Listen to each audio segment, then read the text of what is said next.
사무엘상 8장 1절로 9절까지의 말씀,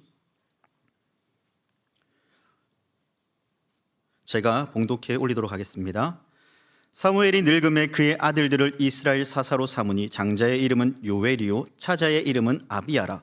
그들이 브엘세바에서 사사가 되니라. 그의 아들들이 자기 아버지의 행위를 따르지 아니하고 이익을 따라 뇌물을 받고 판결을 굽게 하느니라. 이스라엘 모든 장로가 모여 라마에 있는 사무엘에게 나아가서 그에게 이르되, 보소서, 당신은 늙고 당신의 아들들은 당신의 행위를 따르지 아니하니 모든 나라와 같이 우리에게 왕을 세워 우리를 다스리게 하소서 한지라. 우리에게 왕을 주어 우리를 다스리게 하라 했을 때에 사무엘이 그것을 기뻐하지 아니하여 여호와께 기도하매, 여호와께서 사무엘에게 이르시되, 백성이 내게 한 말을 다 들으라. 이는 그들이 너를 버림이 아니요 나를 버려 자기들의 왕이 되지 못하게 함이니라. 내가 그들을 애굽에서 인도하여 낸 날부터 오늘까지 그들이 모든 행사로 나를 버리고 다른 신들을 섬긴같이 내게도 그리하는도다. 그러므로 그들의 말을 듣되 너는 그들에게 엄히 경고하고 그들을 다스릴 왕의 제도를 가르치라. 아멘. 여러분, 오늘 아침에 일어나셔서 혹시 가장 먼저 한 것이 무엇입니까? 아마 오늘 우리 뒤쪽에 우리 젊은 청년들이 앉아 있는데, 아침에 일어나면은 아마 대부분의 사람들이 휴대폰을 열어볼 겁니다. 그래서 오늘 뉴스가 어떠한 뉴스가 있는지, SNS에는 어떠한 글들이 올라왔는지, 또 오늘은 허리가 아픈 거 보니까 비가 올 것 같은데 라고 하면서 휴대폰을 열어서 보시는 분들도 계실 겁니다. 그러면 아침에 일어나서, 그렇다면 우리는 하나님을 향해 혹시 기도하고 계십니까?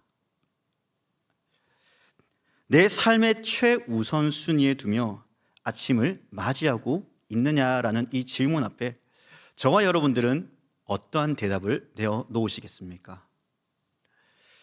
이것이 바로 오늘 우리가 나눌 질문들입니다. 나의 삶의 최우선순위, 곧 누가 나의 진정한 왕인가? 현대인들은 하루 평균 약 2600번 정도 스마트 화면을 터치한다고 합니다. 거의 잠자는 시간을 제외하면은 매분마다 스마트폰을 만지는 것이죠. 우리가 그렇게 자주 찾는 것, 그렇게 우리의 삶의 중심이 무엇이 더 중요한가를 나타내는 지표가 되기도 하죠. 이스라엘 백성들도 그랬습니다. 그들은 위기가 닥칠 때마다 무언가를 찾았습니다. 애굽에 있을 때는 출애굽을 간절히 원했고, 광야에서는 먹을 것이 없을 때 먹을 것과 마실 물을 찾았습니다. 가나안 땅에는 어떻습니까? 그 가나안 땅에 있는 적들로부터 승리하기를 원했습니다. 그리고 오늘 본문에 보니까요, 여전히 힘겹게 어려운 그 시기에 그들은 왕을 찾는 그 장면을 오늘 사무엘서는 그리고 있습니다. 그런데 문제는요, 그들에게 이미 완벽한 왕이 있었다는 것입니다. 당연히 우리가 너무나 잘 아는 하나님이십니다. 하지만 그들의 눈에 보이지 않는 하나님보다 눈에 보이는 인간 왕을 원하고 있는 그 장면이 오늘 사무엘서 8장을 통해 드러나게 됩니다. 여러분, 왠지 우리도 이스라엘 모습과 참 비슷하지 않습니까? 문제가 생기면 우리는 가장 먼저 누구에게 전화를 합니까? 하나님께 기도하기보다 혹시 이 문제를 해결해 줄 수 있는 그 한 사람을 먼저 찾지는 않습니까? 어떠한 중대한 문제가 있을 때 하나님께 기도하기보다는 전문가의 조언을 우리는 먼저 귀 기울이지 않습니까? 앞에 있는 저도 마찬가지입니다. 중요한 결정을 내릴 때 저 또한 선배 목사님들에게 물어봅니다. 저 또한 오늘 이 말씀을 전하면서 누가 나의 진정한 왕인가를 다시 한번 생각해 보게 되었습니다. 불안할 때 여러분 어떻습니까? 무엇으로 여러분들은 위로를 받으십니까?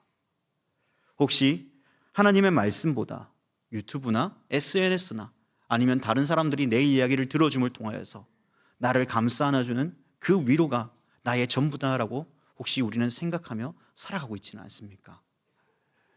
결국 이 모든 상황과 환경들은요, 우리가 무엇을 더 생각하며 살아가고 있는가를 보여주는 장면입니다.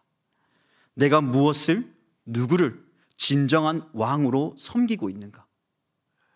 오늘 우리가 함께 나눌 사무엘상 8장의 이야기는 단순히 이스라엘의 역사가 아닙니다. 이것이 바로 오늘 우리들의 이야기입니다. 왜 이것이 우리들에게 이야기입니까? 이스라엘 백성 또한 하나님을 왕으로 섬겼지만 그들의 마음속에 진정한 왕은 아니었고, 일반 신들과 동일하게 내가 필요하면 하나님을 도구처럼 꺼내 쓰는 그러한 어리석은 모습들. 우리 또한 이 땅을 살아가면서 하나님보다 더 다른 것에 가치와 마음을 두며 살아가는 우리의 연약함, 그 연약함에 대해 오늘 사무엘서는 우리에게 이야기해 줍니다. 이스라엘 백성들은 모든 나라와 같이 우리에게 왕을 세워달라고 요청합니다. 그들은 하나님이 보이지 않는 왕 대신 눈에 보이는 인간 왕을 원했습니다. 이것은 정치적인 변화가 아니라 바로 오늘 영적인 반역을 일으키는 그 장면들을 보게 되는 것이죠. 하나님께서는 사무엘에게 이렇게 말씀하십니다. 이는 그들이 너를 버림이 아니요 나를 버려 자기들의 왕이 되지 못하게 한다라고 하나님은 말씀하십니다. 오늘 우리 모두에게 하나님께서는 똑같은 질문을 하십니다. 사랑하는 나의 딸아, 나의 아들아, 누가 너의 진정한 왕이냐? 여러분들의 대답은 무엇입니까? 이 질문에 대한 답을 다시 한 번 더 우리가 잘 알지만 다시 한 번 더 우리의 마음과 생각을 돌려서 하나님께로 집중하며 나의 왕 되신 하나님을 끝까지 포기하지 않고 신뢰하는 그러한 시간들이 되기를 바랍니다. 오늘 사무엘상 7장에서 사실 블레셋과의 전쟁에서 여러분 이스라엘은 어떻습니까? 그들이 미스바에 모여 기도함을 통하여 승리하게 됩니다. 엄연히 말하면 하나님께서 함께 하셨기 때문에 승리하였습니다. 하지만 오늘 본문에 보니까요, 그 평안은 오래가지 못합니다. 왜 그렇습니까? 사무엘이 늙어가고 그의 아들들이 아버지의 행위를 따르지 않았기 때문입니다. 이스라엘 백성들은 불안해지기 시작합니다. 그도 그럴 것이 엘리 제사장의 아들들을 생각해 보십시오. 엘리의 그 삶을 따라가지 않습니다. 제사도 하나님 앞에 드려야 될 그 제물조차도 자신이 원하는 그 삶으로 바꾸어 버렸습니다. 오늘 사무엘의 아들들도 그러한 형태의 모습을 가지고 살아간다는 것이죠. 그러니 이스라엘 백성들은 불안해지기 시작합니다. 결국 이 불안을 해결하기 위한 방법으로 그들은 생각합니다. 이방 나라들처럼 눈에 보이는 그 왕을 세워서 우리를 통치하게 해달라는 것입니다. 이것은 단순히 정치 체제의 변화가 아닙니다. 이것은 신앙의 문제였습니다. 눈에 보이지 않지만 언제나 함께 하시는 하나님을 버리고 눈에 보이는 인간 왕을 선택한 이스라엘의 어리석은 모습을 그대로 보여주고 있죠. 그러므로 성경은 오늘 이 자리에 참석한 우리 모두에게 묻습니다. 누가 나의 진정한 왕으로 섬기며 그분의 뜻을 살아갈 것인가? 우리는 하나님을 모시고 있는가? 아니면 세상의 가치와 기준, 혹 나 자신을 왕좌에 올려놓고 내가 필요할 때 하나님을 왕으로 찾고 있는 그러한 삶을 살아내고 있는가를 다시 한 번 더 말씀을 통해 바라보라고 하시죠. 그러므로 오늘 성경은 이 자리에 참석한 우리 모두에게 진정한 우리의 왕은, 나의 왕은 누구이신가를 다시 한번 생각하며 결단하며 나가기를 소망하고 있습니다.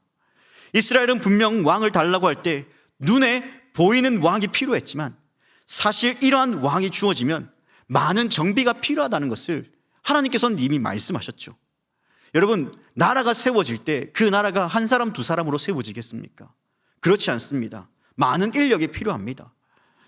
자신의 자녀들 그리고 땅, 그 음식까지 바쳐야 됩니다.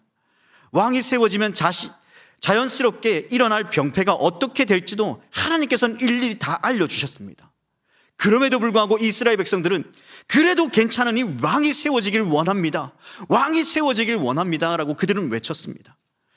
이러한 문제를 왜 하나님께서 사무엘서를 통하여서 8장을 통해 우리에게 보여주는 것입니까? 왕이 세워지는 것이 왜 중요한가를 하나님께서는 우리에게 보여주고 계시는 것입니까?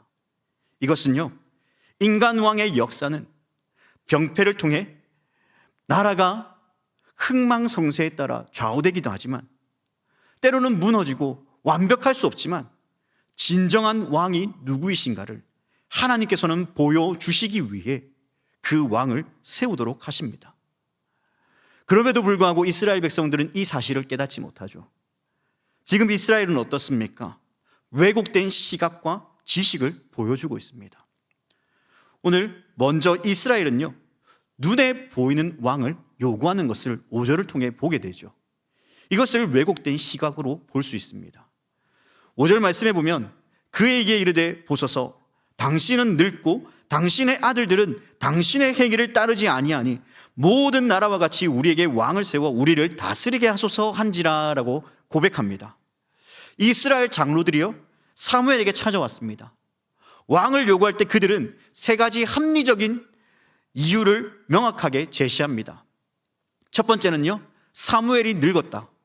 둘째는 그의 아들들이 아버지의 행위를 따르지 않는다. 세 번째는 다른 나라들처럼 왕이 필요하다라는 이러한 합리적인 이유를 사무엘에게 제시합니다. 여러분, 표면적으로 보면 분명 이것은 합리적인 요구처럼 보일 수 있습니다. 사무엘은 늙었고 그의 아들들은 하나님 앞에 온전한 모습이 아닌 오히려 죄악된 모습으로 살아가는 그 모습을 볼 때 이스라엘 가운데 어떠한 희망이 있겠습니까? 표면적으로 볼 때 장로들이 원하는 것은 분명 합리적인 이유입니다. 지도자가 늙었고 후계자들이 부패했으니 새로운 리더십이 필요하다는 것입니다. 맞습니다. 인간적인 눈으로 바라볼 때, 지식으로 바라볼 때 새로운 리더가 필요합니다.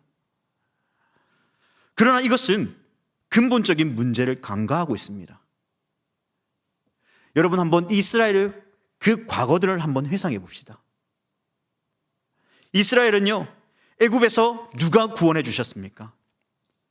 하나님께서 구원해 주셨습니다. 홍해를 가르신 분이 누구이십니까? 하나님이십니다. 광야에서 만나와 메추라기로 먹이신 분이 누구이십니까? 하나님이십니다. 여리고 성을 무너뜨리신 분이 누구이십니까? 하나님이십니다. 미스바에서 블레셋을 물리친 분이 누구이십니까? 하나님이십니다. 자, 그렇다면은 우리의 삶에 한번 적용해 봅시다. 지금까지 나의 삶을 인도하시고 오늘 이 자리에 앉게 하시기까지 역사하신 분이 누구이십니까? 하나님이십니다. 이스라엘의 진정한 왕은 언제나 하나님이셔야 했습니다. 모세도 여호수아도 사사들도 사무엘도 단지 하나님의 대리자였을 뿐입니다. 그런데 이제 그들은 하나님은 보이지 않는 하나님으로 여깁니다. 그동안 함께하며 역사하였던 그 하나님의 놀라운 은혜들을 그들은 사그리 다 잊어버렸습니다. 하나님의 역사하심과 그 인도하심을 그들은 보지 못합니다. 보이지 않는 왕 대신 이방 나라들과 같이 강력한 힘과 왕권을 가진 그 왕을 이스라엘 백성들은 원하고 있다는 것이죠. 여기서 주목해야 될 것들은 그들이 모든 나라와 같이라고 고백하는 장면입니다. 이것은 이스라엘이 하나님의 선민으로서 그 정체성을 잃어버렸음을 보게 되는 것이죠. 하나님께서는 이스라엘을 부르신 이유가 무엇입니까? 세상의 나라들과 같게 하기 위함입니까? 그들과 다르지 않다는 것을 보여주기 위함입니까? 아닙니다. 오히려 세상과 구별되어 하나님의 거룩하심을 나타내는 제사장 나라가 되기를 바라셨습니다. 오늘을 살아가는 우리들에게는 어떻습니까? 예수님을 통해 보여주신 그 사랑, 소금과 빛의 그 삶을 세상 가운데 나타내기를 하나님께서는 원하셨습니다. 이스라엘 백성들은 그러한 은혜를 잃어버렸습니다. 혹시 우리들도 이스라엘 백성들과 같이 다른 삶을 살기를 원하고 있지는 않습니까? 세상의 가치와 성공의 기준, 그 가치관을 따라 혹시 우리는 살아가기를 더 원하고 있지는 않습니까? 많은 사람들이 직장에서 승진이 되지 않을 때 불안해합니다. 다른 사람들보다 경제적으로 뒤처지면 초조해질 수밖에 없습니다. 우리 젊은 청년들에게는 SNS라는 그 소셜 미디어를 통하여서 화려한 삶을 살아가는 자들과 자신을 비교하며 살아갑니다. 그것을 볼 때마다 좌절하죠. 왜 이러한 현상들이 우리 가운데 생겼겠습니까? 우리의 왕이 하나님이 아니라 바로 세상의 가치와 기준이 우리의 왕이 되어 버렸기 때문입니다. 하나님께서는 이러한 시대 속에 우리에게 묻고 계십니다. 내 인생의 진정한 왕은 누구냐? 세상의 인정과 성공이 너의 왕이냐? 비록 그 길을 걷는지 못한다 할지라도 그럼에도 불구하고 여전히 너의 인생 속에, 너의 삶 속에 왕은 나 여호와 하나님이냐? 이 질문 앞에 우리가 정직하게 우리 자신을 돌아보기를 바랍니다. 두 번째로 하나님은요, 다른 왕을 세우는 이 죄에 대하여 말씀합니다. 하나님을 버리고 다른 왕을 세우는 그 죄를 범하는 이스라엘 백성들을 향해 바로 왜곡된 지식을 가진 자들이라고 말합니다. 오늘 7절과 8절 말씀을 우리 한번 다 같이 한번 읽어보겠습니다. 여호와께서 사무엘에게 이르시되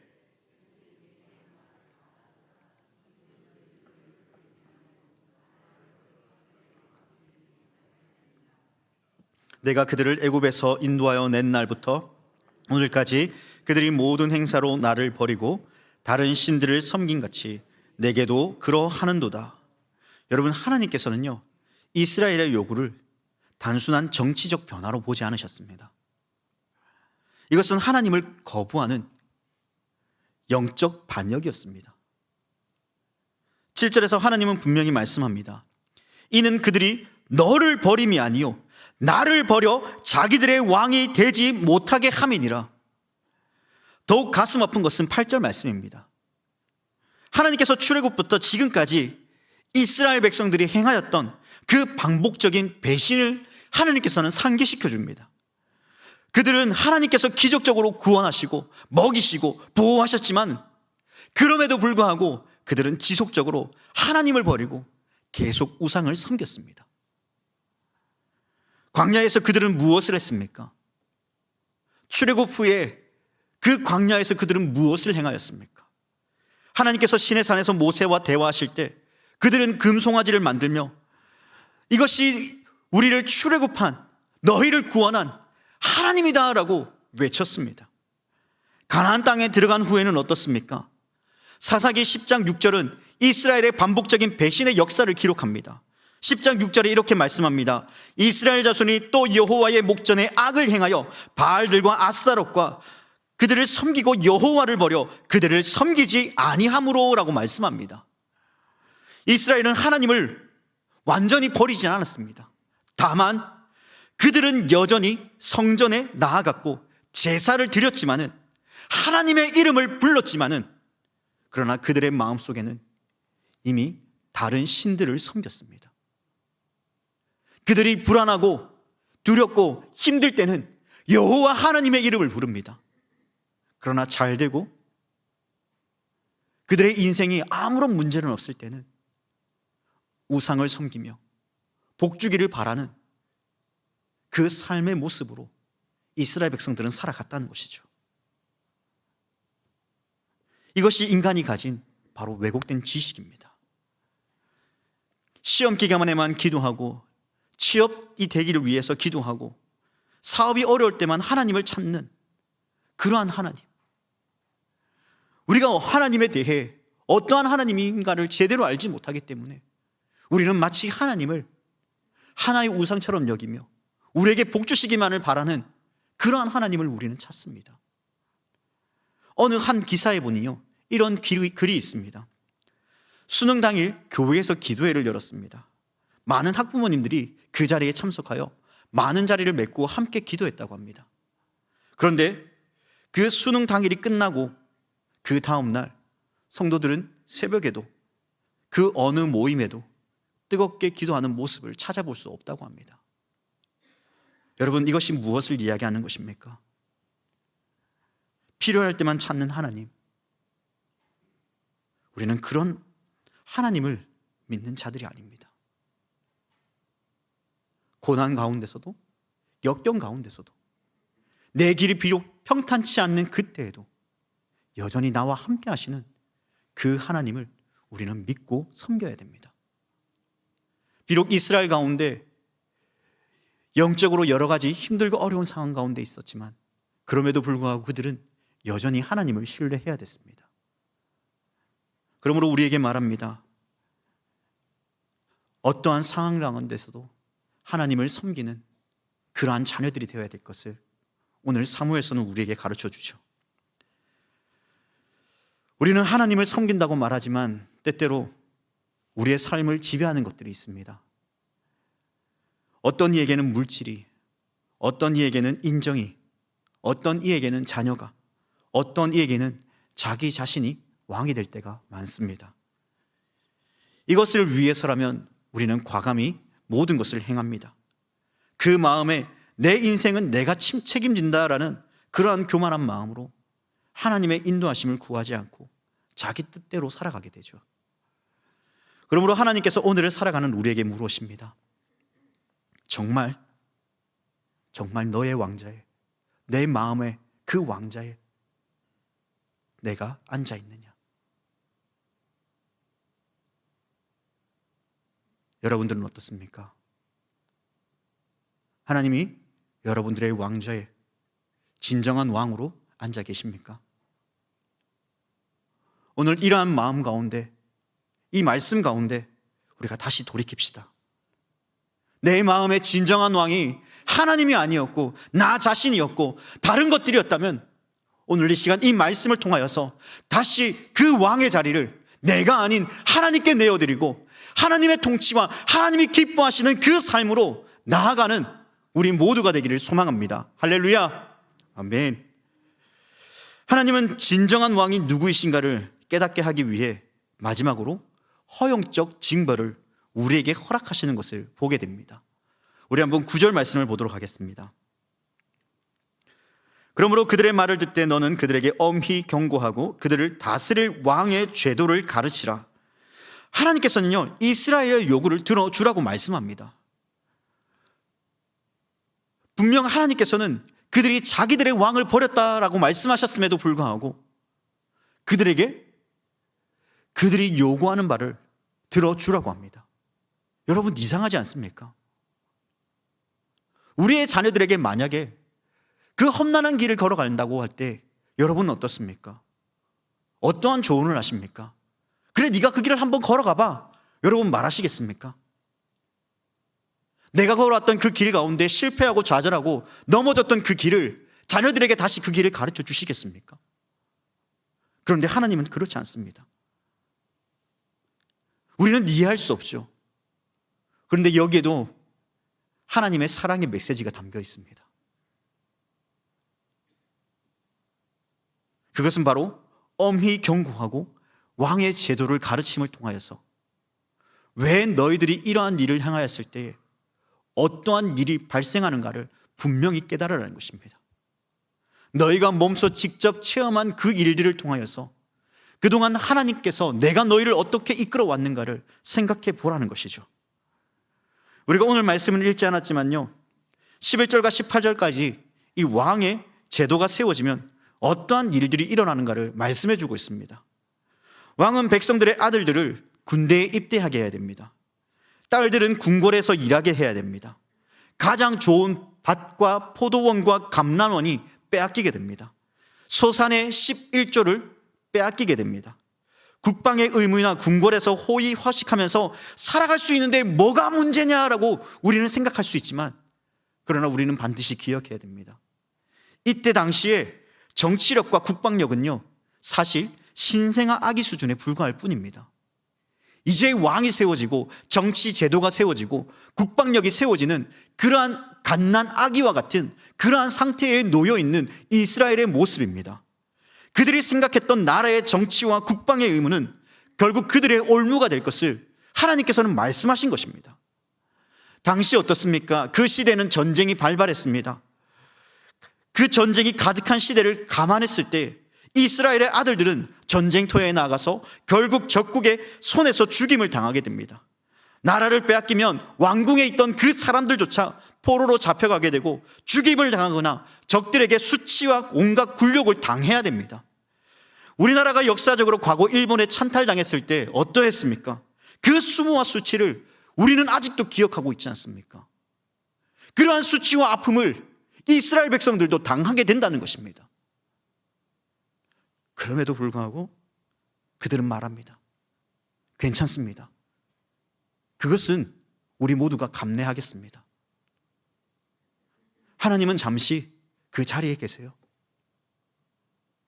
우리 눈에 보이는 그 왕을 보내심을 통하여서 우리가 하나님의 뜻보다 더 나은 나라로 만들어 가겠습니다. 그 어리석음을 이스라엘 백성들이 하고 있다는 것이죠. 이 말이 가당키나 한 말들입니까? 백성들의 그 삶이 송두리째 빼앗겨지고 고통당하며 자신의 생명의 존중과 가치가 사라지게 되는데 어떻게 그것보다 인간왕을 더 요구할 수 있겠습니까? 그렇게 하나님의 경고는 18절에서 명확해집니다. 우리 한번 18절 말씀 보도록 하겠습니다. 그날에 너희는 너희가 택한 왕으로 말미암아 부르짖되 그날에 여호와께서 너희에게 응답하지 아니하시리라. 여러분 뭐라고 말씀하시죠? 여호와께서 너희에게 응답하지 않겠다라고 말씀합니다. 이것을 우리는 허용적 징벌이라고 합니다. 하나님께서는 이스라엘의 잘못된 선택을 알고 계십니다. 그럼에도 불구하고 그들에게 허용하시죠. 그 시간을 통해 경고하십니다. 그들이 고집을 부리면 그 선택의 결과로 직접 경험하게 하심으로써 깨닫게 하기 위한 하나님의 허용적 징벌입니다. 이것은 하나님께서 백성을 사랑하는 방법입니다. 때로는 하나님께서 우리가 잘못된 길을 걸어가는 것을 막지 않으십니다. 그러나 우리는 어떻게 생각합니까? 왜 하나님 그 길을 막지 않으셨습니까? 왜 하나님 내가 이러한 고통을 당할 때 하나님은 뭐 하고 계셨습니까? 우리는 하나님 앞에 원망할 때가 있습니다. 그러나 오늘 말씀을 통해서 하나님은 분명 말씀합니다. 그러한 시간들을 통하여서 그 시간이 얼마나 잘못된 길인가를 다시 한번 생각해 보라는 것이죠. 실제로 이스라엘의 왕정 역사를 보면 사울 왕은 교만하여 무너지게 되죠. 하나님께 버림받습니다. 다윗도 간음과 살인죄를 범하였죠. 솔로몬은 이방 여인들과 함께 지냄을 통하여서 우상 숭배에 빠져버립니다. 결국 왕국은 남북으로 분열되어지고 대부분의 왕들이 하나님 보시기에 악한 일들을 행합니다. 북이스라엘은 아수르에, 남유다는 바벨론에 멸망당합니다. 이것이 최후의 모습입니다. 그들이 원했던 왕은 그들을 구원할 수 없습니다. 오히려 고통을 가져왔습니다. 바로 이것이 하나님을 버리고 다른 것을 왕으로 삼았을 때 나타난 결과의 모습입니다. 사랑하는 여러분, 오늘 이 시간, 오늘 이 말씀을 통하여서 저와 여러분들의 마음속에 품었던 그 왕의 그 자리를 다 내려놓고 하나님을 우리의 왕으로 모시기를 소망합니다. 그러한 시간들을 통하여서 때로는 험난한 길을 걸어간다 할지라도, 가시밭 길을 걸어간다 할지라도 그 가운데 하나님의 뜻이 있음을 우리가 발견하고 하나님의 역사하심을 기대하며 살아가는 우리 모두가 되기를 소망합니다. 하나님께서는 오늘도 우리에게 경고하십니다. 사랑하는 아들아, 그 길로 가서는 안 돼. 사랑하는 내 딸아, 돈의 가치가 전부가 아니야. 너의 인생을 그 모든 것들에 맡기지 마. 전도서 5장 10절 말씀은 이렇게 이야기합니다. 은을 사랑하는 자는 은으로 만족하지 못하고 풍요를 사랑하는 자는 소득으로 만족하지 아니하니 이 모든 것이 헛되다라고 말씀합니다. 물론 우리 모두 하나님의 경고를 무시하고 각자의 삶을 살아갈 때도 있습니다. 하지만 하나님께서는 그것을 허용하실 때에 그 시간을 통하여 깨달았던 그 모든 것들을 불평, 불만이 아니라 다시 하나님께로 돌아오는, 다시 하나님 앞에 나아가 하나님을 의지하며 나의 왕으로 삼는 그러한 시간들이 우리의 삶 가운데 나타나기를 소망합니다. 그렇게 잠언 3장 5절과 6절은 우리에게 더 나은 길이 무엇인가를 말씀해 주죠. 한번 3절 3장 5절과 6절 말씀을 다 같이 한번 읽어보겠습니다. 너는 마음을 다하여 너는 범사의 그를 인정하라. 그리하면 내 길을 지도하시리라. 여러분, 하나님을 떠나 다른 것을 왕으로 삼았던 우리는, 우리의 어리석음은 회개해야 됩니다. 다시 하나님을 우리의 삶의 유일한 왕으로 인정해야 됩니다. 하나님만이 나의 왕이십니다라는 이 고백이 옆에 사람의 고백이 아니라 누구의 고백이 되게 되겠습니까? 나의 고백이 되어야 됩니다. 여러분들에게 묻습니다. 누가 나의 진정한 왕이십니까? 세상의 가치와 기준, 그 물질들이 여러분들의 왕입니까? 그것도 아니라면 나의 가치와 기준이 중심으로 한 내가 왕입니까? 아니면 나의 참된 구원자 되시며 인도자 되시는 하나님이 나의 왕이십니까? 바라기는 하나님만이 나의 참된 왕으로 섬기길 부탁드립니다. 말씀을 정리하겠습니다. 사랑하는 여러분, 오늘 말씀을 통해 우리는 누가 나의 진정한 왕인가에 대해 말씀을 나누었습니다. 이스라엘은 보이지 않는 왕 대신 하나님을 거부했습니다. 눈에 보이는 인간 왕을 요구했습니다. 이것이 시대를 반영한 그들의 가치와 기준이었습니다. 우리도 하나님보다 세상의 가치와 기준으로 살아갈 때 우리 또한 이스라엘과 별다른 모습으로 살아가지 않을 것입니다. 내 계획, 내 생각, 내가 왕이 되면 결국 이스라엘과 같은 그 어리석음에 처하게 됩니다. 그러므로 하나님의 말씀은 우리에게 말씀합니다. 누가 나의 진정한 왕이 될 것인가? 하나님께서는 말씀합니다. 너의 왕이 내가 바로 나의 왕이다. 네가 믿고 섬기는 나 여호와가 바로 너의 왕이다. 이 믿음의 고백이 하나님께서 우리에게 들려주시기를 원하시는 고백입니다. 이 질문 앞에서 우리가 할 일은 분명합니다. 하나님만이 나의 진정한 왕이십니다. 이 시간 함께 결단하며 다 같이 고백했으면 좋겠습니다. 하나님만이 나의 왕이십니다. 하나님만이 나의 왕이십니다. 한 번 더 고백해 볼까요? 하나님만이 나의 왕이십니다. 할렐루야. 이 고백이 여러분 변치 않고 어떠한 순간에도 가시밭 그 길을 걸어간다 할지라도 하나님만이 나의 왕이심을 고백하며 살아가는 저와 여러분들이 되기를 주님의 이름으로 간절히 축복합니다. 기도하겠습니다. 전능하신 하나님 아버지, 오늘 말씀을 통해 우리의 마음을 돌아보게 하시니 감사합니다. 우리가 얼마나 자주 주님이 아닌 다른 것들을 왕으로 섬기며 살았는지 고백합니다. 이제 주님만을 우리의 삶의 유일한 왕으로 모시기를 원합니다. 우리의 교만과 어리석음을 용서하시고 주님의 통치하심 가운데 날마다 순종하며 살아가게 하여 주시옵소서. 가시밭길 때로는 고난의 길을 걸어간다 할지라도 거센 풍랑과 파도를 만난다 할지라도 그 속에서 역사하시며 인도하시는 하나님의 놀라운 인도하심과 우리를 붙드시는 아버지의 사랑을 우리 모두가 발견할 수 있도록 성령 하나님 우리의 생각과 마음을 붙잡아 주시옵소서. 함께 주실 주님께 감사하며 이 모든 간구 나를 구원하여 주신 우리 주 예수 그리스도의 이름으로 간절히 기도합니다. 아멘.